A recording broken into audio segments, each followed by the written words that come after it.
নমস্কার, বাংলা টাইমস নিউজে আপনাদের স্বাগত। আরজি করের ঘটনার প্রতিবাদে আন্দোলনে নামলেন জুনিয়র ডাক্তার এবং মেডিকেল পড়ুয়ারা। শনিবার বিকেল ৩টে থেকে মুর্শিদাবাদ মেডিকেল কলেজ হাসপাতালে জরুরি বিভাগের সামনে তারা পোস্টার হাতে বিক্ষোভ দেখাতে শুরু করেন। তাদের দাবি আরজি করের ঘটনার অভিযুক্তদের কঠোর শাস্তি দিতে হবে।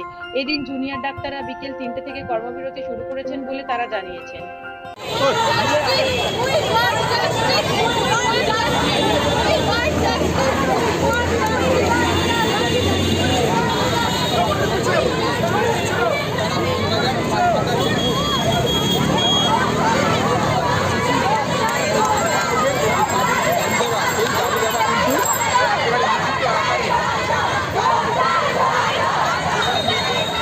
Bill!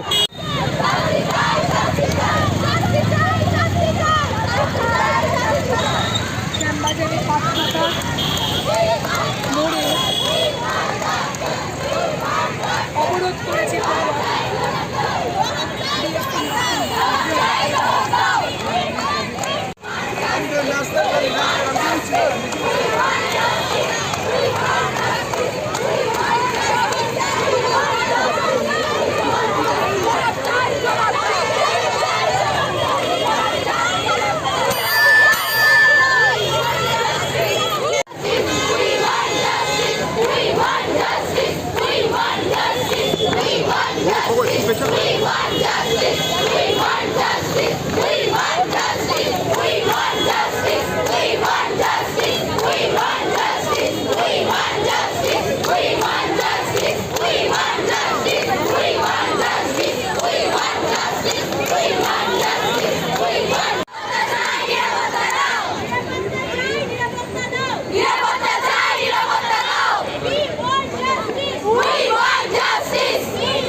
চ্যানেল দিয়েছি।